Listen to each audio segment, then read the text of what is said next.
What's up, everybody, and welcome to Remember Blank, your Xbox edition, your Patreon exclusive show where each and every week we remember some of the Xbox's greatest hits for the reason that we love, or maybe for the things that we hate about it. I'm one of your hosts, Rog and Mike, and this week I am blessed and joined by my guy, Roger Picorni, on the show today. Thank you so much for having me. I'm excited to talk about Modern Warfare 2. Yes. So exciting. Today, Roger, it's not me remembering. It's us remembering Call of Duty Modern Warfare 2 2009. Not to be mistaken with 2022 that just came out. You want to guess how old I was when that game came out? Roger, it's 2009, so that is a young, free Snowbike Mike. This is my first year of college, freshman year of college, so some great memories and stories are going to come out of this one today, folks. But Roger would have been...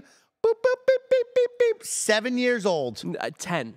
Wow. 10. Wow. 10 years old. 10 years but old. But here's the thing, still played it. Not allowed to play the game. Still played the Roger fuck out of it. continues to reveal to me reasons why he shouldn't have been playing games at early ages. He once said to me, and I quote, I played Grand Theft Auto 3 when I was 3. And I said, that doesn't seem right, Roger. But I'll take you at your word because I love to lie to you. And I don't know if you're lying to me right now. But we're going to have some fun today because we're going to look back on Call of Duty Modern Warfare 2, the 2009 edition. So we're taking it way back, originally released on the Xbox 360 and other platforms, but this is an Xbox show here. It had a Metacritic of 94, but a user score of 6.6. Yeah. At the time, weird. Game Chronicle said Infinity Ward delivers, quote, the greatest hits of action movies with references to Cliffhanger, Red Dawn, The Rock, and even Spies Like Us. You're fighting in the Arctic one moment and crossing the desert the next. Or you might be performing a rescue operation on a terrorist-controlled offshore oil platform or infiltrating a Russian submarine base. Giant Bomb said, you're always unlocking something and messing around with your created class to find just the right balance of tactics and murderousness. That's the word right there, just so you know. Sure. That balance is the true core of Modern Warfare 2's online play. It's an exhilarating mix that forces tension by rewarding you for taking it slowly. Of course, Roger, we get to look back on Remember Blank. We get to remember it fondly. I'm going to let you start because you're excited about this one. I mean, I'm a freshman in college. I am free. I'm away from mom and dad. I have just literally my 360 and a dorm room. You are 10 years old. Yeah. You are it's 10 fucked up years to think old. about it like that, but yeah, it is true. I was 10 years old. So let me walk you through this. The Xbox 360 was the first console that I was ever like, I consciously want this console, right? Yes. Like this is the console that I had the PS2, and I was like, I don't want this PlayStation 3. I don't want this PlayStation 3. I want the Xbox 360. I get that. You want that new. I want that new. And I had like Dead Rising, and I had like Rayman Raving Rabbits. Okay, that's okay. Less of a good game, but still, you know, quality, I guess. I mean, for 10 years old. Sure. Yeah, exactly. Great. But actually, I didn't like it. I like Dead Rising a lot. But I was like, okay, what is the game that I need to, like, because I wanted to play online. I wanted to play with my friends. And Modern Warfare 2, of course, was the one. So I got that, and I got the $20 headset that the Xbox made, which is you better awful. strap on your headset. Awful. Those, my mom probably bought 30 of those. Roger, I have bags in my house to this day with them still in there. And they're corpses. They're so old, they start to turn a different color, right? They're like that weird eggshell white. Now they're like that kind of off yellow. And you're like, yeah. Yep, this is it. This is it. And yeah, so that was my first real like online, that and Gears of War, of course. So those were two, but Modern Warfare 2 specifically, man, like that game inside and out, the campaign we could talk about, but that multiplayer was a community that I still look back to, and I'm look with fondness, of course, but I look with like, oh wow, we were doing some wild shit. But like the amount that we like, you would get into fights with people in lobbies, the toxicity, toxicity we're going to talk about. Modern Warfare 2, and then talking to your friends and being like, no, I'm better. No, you're better. And then you guys go into 1v1 Rust. Yep. That was a moment. That was a culture to its own. Quick scope, no scope. Yep. It was a time to be alive, and I look back at it, and I think that my Call of Duty experiences have been like trying to relive that, trying to relive the glory days of playing Modern Warfare 2, having 30 hours, trying to get the nuke, the nuke, which I never got, not once. Now, it's funny, Roger, you bring up this fondness, right? And I think of your age at the time, 10 years old, right? You talk about that toxicity and, like, challenging your friends, who's better, who's worse, right? It almost feels like the modern-day Fortnite for so many kids out there, right? Like, that is what Fortnite is or was to so many younger kids than you and I right now at this moment, which is pretty wild to think about, right? I don't know if Call of Duty still has that sway. I know it's still the juggernaut that I want it to be, and it is, right? But I don't think it has that sway with the younger audience like you bring up with you and your friends, right? I think that's Fortnite now, Among Us type stuff. But it is pretty funny to hear that, right? Because for me, this was man, oh man. This is what video gaming is all about. This is the best to ever do it. Because you looked at it, it was Halo, it was Gears, it was Call of Duty. Those were the games you were always playing back then with your friends, online multiplayer shooters, and it was hours spent playing the same thing over and over again, experiencing the rage of somebody shooting you in the back, respawning, running out, killing one person, getting shot in the back, doing it all over again. That is the Call of Duty cycle that somehow grips millions of people every single year, and people go, I fucking love this. Yeah. And you're like, have you lost your mind? Because this shit sucks. And it's so funny because I think back on Call of Duty, and this was the era that was so special to me, right?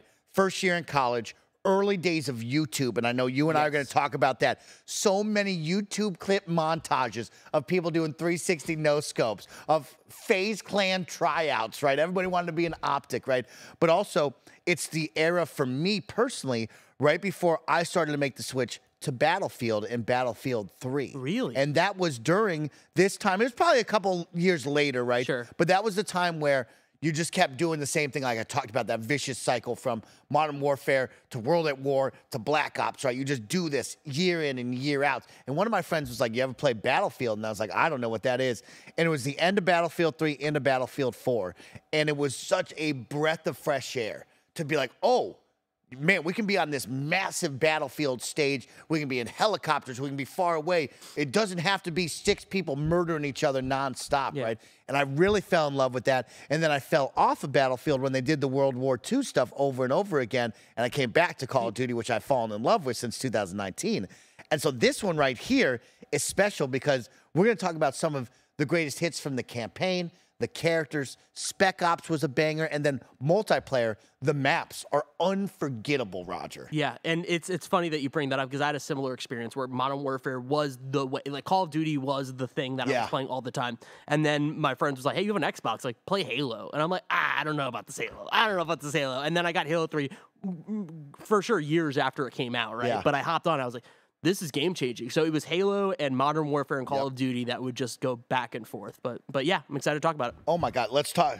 So I'll let you talk about the campaign if you'd like, because I can't remember it, right? There's some moments. Yeah, there's some moments. I mean, I think we're all going to remember the end, right? Yeah. No Russian, right? Yeah. No, everybody. Well, no, that was not the ending. Okay. That was the very beginning. The ending. No shit. Yes, that was pretty much at the beginning. It's so old now. I can't even remember that kind of stuff. That was so long ago. Yeah, so No Russia was pretty early on in the beginning of the game, and of course we could talk about that. The fact that it pops up and it's like, hey, you don't have to play this. You won't get penalized. Crazy, Roger, that they put that in front of us back then. Yeah, so early on in the game, like it is a wild mission. The fact that they're gonna start to maybe get into that again. Oh, in the little next teaser. A little tease. Little tease. Yeah, you didn't like that, but I like that. Yeah, but like, no, the fact that they might be doing this again is kind of wild because that was such a controversial moment in Call of Duty history. But like the campaign itself is the definition of what we're talking about in the main X-Cast episode of Modern Warfare 2, the new one, is you are literally going across the world doing anything and everything. You don't even know who you're playing as. The only way you know you're playing as somebody is in the bottom left corner. It says for 3 seconds, like, hey, you're playing a soap this time. This is Alex. You're like, okay, cool, sure. Yeah. But you're all across the entire globe, and we got to talk about the cliffhanger mission, which is the snow and you're climbing, and like that and the snow-mo and shit. Yeah, exactly. Like that is an incredible moment in Call of Duty history, and that is synonymous for me with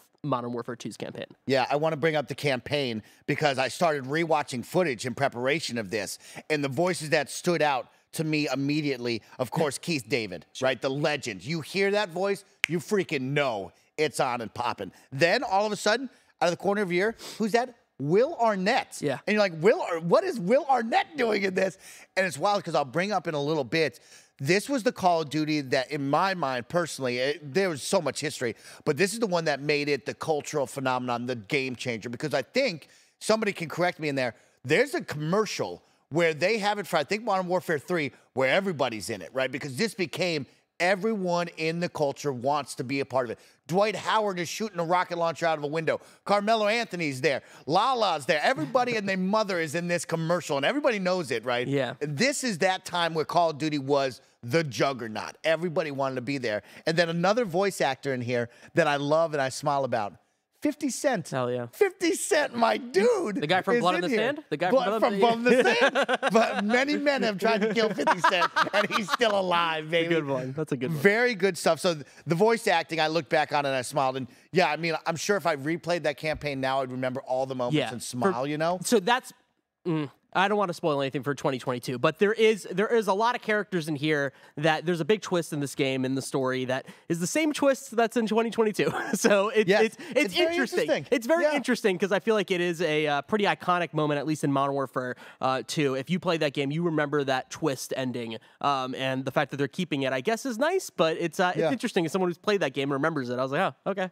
Let's talk about what everybody was playing, the multiplayer.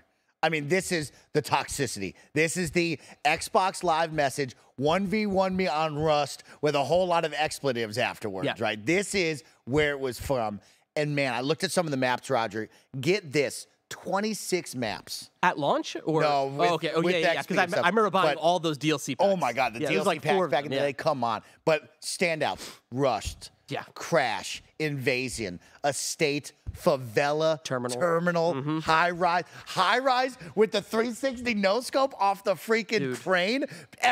Freaking putting down the tactical respawn. Everybody be doing that. And, of course, my final one I wrote down was Scrapyard. Yeah, I mean, come on. Yeah. There are so many good maps in that. It's so interesting. Crap, I forget the map off the top of my head, but there's one where it's like kind of like a woodsy area that has a house. That's Estate. That's the one. I love that one. I love Estate, but like talking about like the Fortnite element of it, like it was a community. Like my friends, like I wouldn't be able to see my friends. I lived in a different place than I went to school with. I couldn't hang out with them on the weekend, so we would literally just like load up a private match and we would go to Estate and we would just hang out and talk. I swear to God, we would sit on the couch. I would sit on the couch in the game, and I would just talk. We would just talk and hang out. We would have like a virtual, Your metaverse. Yeah, metaverse. Your metaverse before the metaverse. Yeah, bro. but like that's the type of stuff that we would do, and it's incredible. Absolutely, like it was a community, and like I remember like going on like the Major League Gaming sites and like trying to join like the minor league stuff that they were doing. Yes. Like that was a massive MLG, community. and then Game Breakers or something else. So Yeah. I was signed up to it. I remember. Yeah, something like that. Something weird. I remember all that, Roger, because that was the early days of like, I put quote unquote the internet, but like those are the poorly made web pages that you were finding. And you were like, I gotta get involved in this tournament. How do I play this? I loved that so much, bro. It was so dope. And if we talk about the culture, like talk about like all the terminology, like the noob tubing, tube, like shoot that right off the start. People hucking the throwing axes off the start of the mission. And that's what's incredible about that game is that like there's just like 3 ways you could play it, and it's just every game is the same. And by the end of that game's lifestyle, there were so many hackers. That was something I was into. I didn't hack, but I had friends that were like really into it. So they were into like JTags, which was like the modded Xboxes and things like that. So they would like have like the colorful names in the lobby and everything like that. So like it was an interesting era and the end of that lifestyle of that game. And I think it's still kind of like this. It's just completely modded to death. So it's kind of sad that there's not a pure version of it. I wish that there was like a Modern Warfare 2 like full remaster, but man, like there was this is insane. Really quick, sorry to interrupt. When I pulled up this multiplayer gameplay, like this is still what Call of Duty looks like. It's crazy that they just like the UI and stuff like that. Yeah, like, this is Favela right here, and we're looking at gameplay live on your screen here. If you're watching, if you're listening, hey, it's Mike talking to you. But truly and honestly, it has evolved so much, but also so little. They found the right formula. I bring it up all the time. This is the best gunplay you can find in video games. Absolutely, hands down. I mean, we can go toe-to-toe with any other game. This team has figured it out, and it's just so perfect that there's no need to change. It's just so good. Let's just iterate and make it slightly better every single time. Yeah. But it's funny he brings it up, right? Because you and I talked about the gold XP bar on the bottom. Made me die laughing out loud, right? Because we've changed it subtly, right? But like you go back and you're like 2009, I was all about ranking up, getting that gold XP bar to ding, prestiging out of my mind. Dude. What's prestige? Oh, I'm restarting? Why would I restart? I'm like, completely restart. There's like, they were just, you would just get default. Like, you didn't even have like the loadouts anymore. Remember that? Yeah.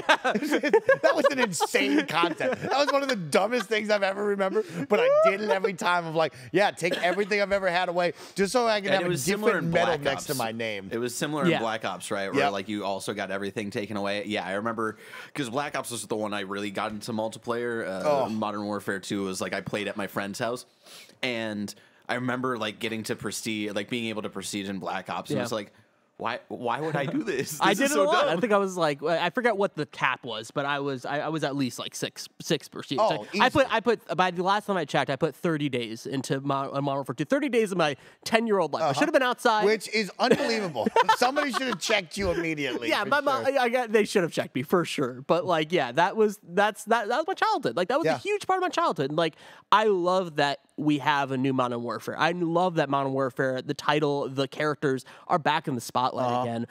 Even if I didn't love this game, I'm just happy that we're there again. And Modern Warfare 2 meant a lot to me, continues to mean a lot to me. And man, I will never forget my run, my loadout, which was a UMP silence with the dual Berettas, which were those like, the 3 shots or whatever, or a Spaz 12. That was my thing with Scavenger and I believe Overkill. So many special memories. I'm sure the chat, this one I want to get you involved in so we start to slowly ramp down. Give me some of your favorite memories right now, whether you're on Twitch or on YouTube. We'll read them out live while we're doing Remember Blank of Call of Duty Modern Warfare 2, 2009. My final one, Roger, that I want to end on, calling cards. This is something that still to this day, your boy Rog and Mike has a problem because I love all things Mary Jane calling cards. Right? You put somebody smoking a blunt, toking a doobie, I'm buying it, right? I love that. And I looked back, I was watching the multiplayer stuff, and it's like, man, look at some of these dumb calling cards, bro.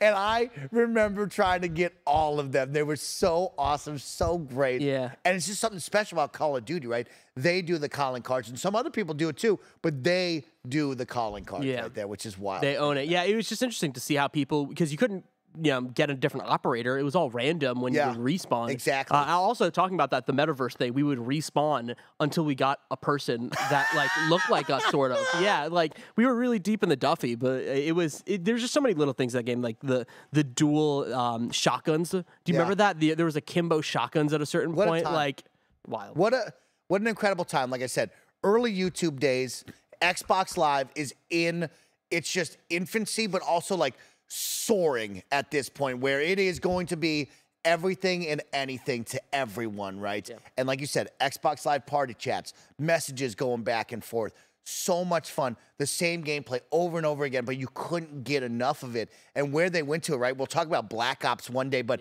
being able to create your own emblem in Black Ops was nuts. Yeah. Some of the maps in Black Ops you'll never forget, right? Like Call of Duty is a touchstone and a special game to me and so many more like yourself that is really something special and I love. And when we get into the conversation with the chat right now, I want you to find a couple that we talked about. I want to give them a little tease of one that you and I did, our first ever Remember Blank here in the spare bedroom. You and I sit down with Cliffy B, a.k.a. Clifford Blazinski right there, which was very, very special. Of course, the creator of Gears of War, and him taking shots at Call of Duty. Yeah. We came up with the kill streaks. We did this. I thought that was so cool. And what an era that was, right? The bro shooter, the shooters taking over everything. Gears of War, Halo, Call of Duty. What a time that was, right? And to see the influences they had on each other was truly special. And I bring it up all the time on the XCast, right?